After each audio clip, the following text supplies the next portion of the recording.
샬롬, 평안하십니까? 열왕기상 14장에는요 유다왕 르호보암에 대한 기록이 있는데 그의 행적에 대해서 말할 때 특별히 모친의 이름을 강조하면서 시작을 합니다. 열왕기상 14장 21절 말씀입니다.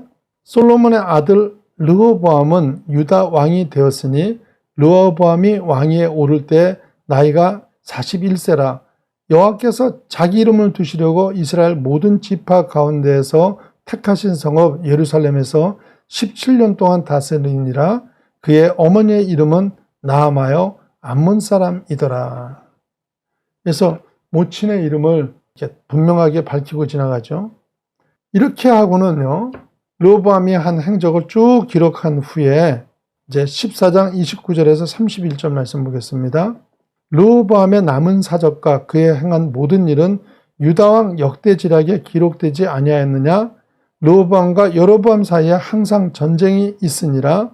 르호보암이 그의 조상들과 함께 자니 그의 조상들과 함께 다윗성에 장사되니라. 그의 어머니 이름은 나아마여 암몬 사람이더라. 그의 아들 아비암이 대신하여 왕이 되니라.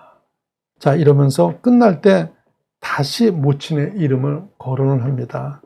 그 모친이 어디 사람이라는 것을 계속 강조하고 있는데 왜 그렇습니까?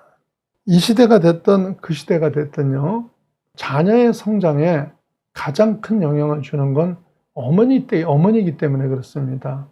우리나라도 이일백 선생 같은 이가 어머니 신사임당의 영향을 받아서 특출한 학자가 되기도 하지 않았습니까?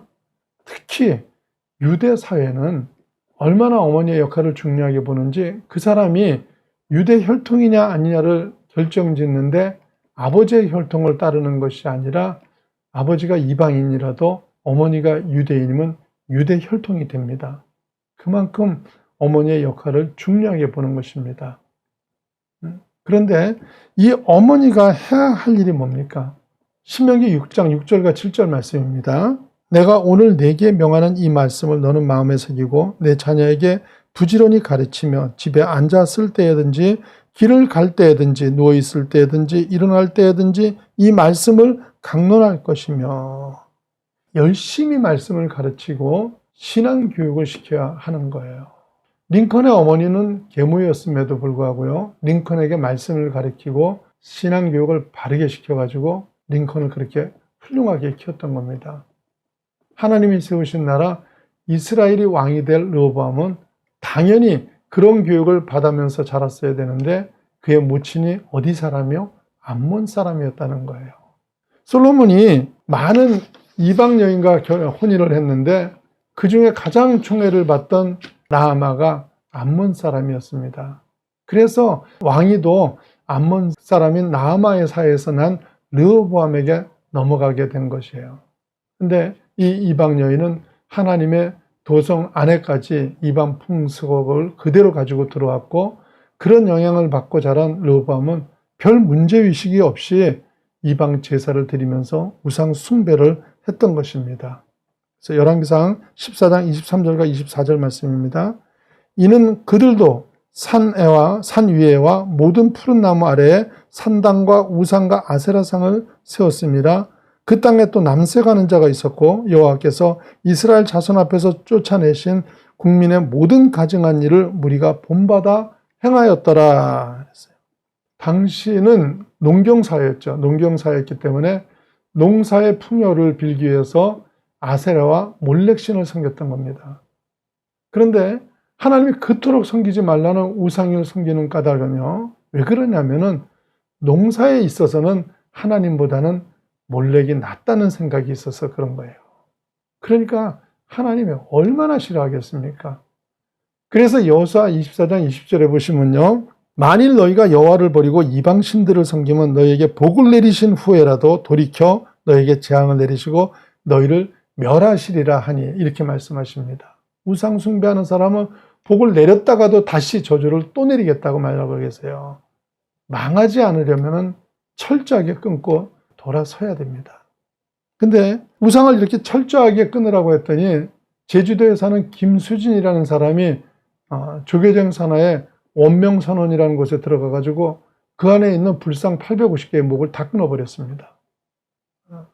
그래서 신문에 난 일이 있었죠. 또 한때는 학교마다 당군상을 세운다고 해서 목사님들이 당군상의 목을 잘라버려가지고 징역을 선고받기도 한 사건들이 있었습니다. 여러분, 우상을 끊는다는 것이 이런 것입니까? 그게 아니죠. 이순신이 됐든 당군이 됐든지 그걸 신격화시키지 않는다면은 조지 워싱턴이나 링컨의 동상처럼 그 나라의 존경스러운 조상으로 이해할 수 있는 거죠. 우리가 끊어야 하는 것은 불상이나 당분상이 아니라 우리 삶 가운데서 하나님보다 앞에 두는 그것을 없애야 하는 것입니다. 명예가 됐던 돈이 됐던 하나님보다 더 사랑하고 하나님보다 더 능력으로 삼는 그것들을 끊어야 하는 것인데 그건 그대로 놔두고 지금 불상 목이나 끊으러 다니고 당분상 목 끊으러 다니는 거예요. 야곱이 하나님 앞에 바로 살기로 결심하자 제일 먼저 한 일이 무엇입니까? 창세기 35장 2절 말씀입니다.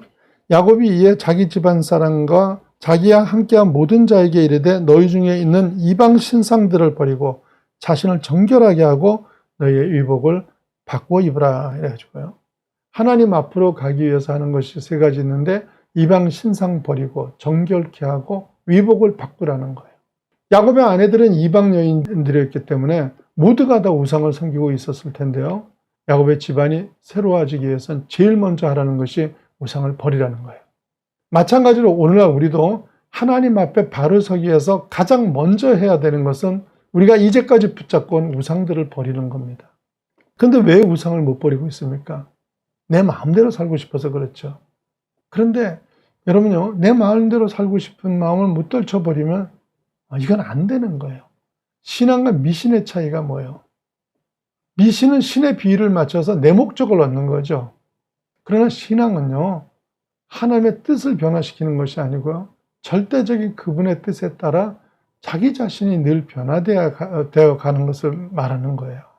그런데 인간은 하나님 중심으로 살기보다는 언제나 자기 위주로 삽니다. 이게 본능이에요, 사실은요. 어떤 어린아이가 동생하고 주일학교에 예배드리러 가는데 아버지가 각각 동전 2개씩을 줬습니다. 그래서 하나는 헌금하고 하나는 올 때 사탕 사 먹어라 이렇게 하고는 두 손에 하나씩 쥐어주고 달려가게 했습니다. 근데 너무너무 기뻐하다가 형이 가게 앞에 와서 탁 넘어진 거예요. 넘어지면서 돈을 떨어뜨렸는데요. 그만 동전 하나가 하수구로 빠져버렸어요. 큰일 났죠. 그런데 아무렇지도 않게 사탕을 사 먹었습니다. 동생이 걱정스러워서 형 헌금은 어떻게 하려고 그랬더니 하나님 건 저기에 빠졌잖아 이러더래. 우리가 예화하죠 그냥. 근데 인간은 이렇게 자기 중심적이라는 말이에요. 인간은 본능적으로 자기 위주로 살기 때문에 영적으로 깨어있지 않으면 누구라도 쉽게 자신을 위한 우상을 두게 되어 있는 것입니다. 여러분의 우상은 어떤 것이 있습니까? 불상이 아니고 당군상이 아닙니다. 돈도 자식도 건강도 하나님보다 앞에 둔 그것이 우상입니다. 그 우상이 하나님을 진노케 하고 결국에는 하나님의 복주심을 방해한다는 것을 분명히 아셔야 합니다. 내 삶의 주인이 하나님 되신 것을 분명하게 하세요. 그래서 그 일을 위해서 항상 기도하고 깨어 있어서 언제나 하나님 중심의 삶을 사는 귀한 자녀들 되시기를 축원합니다.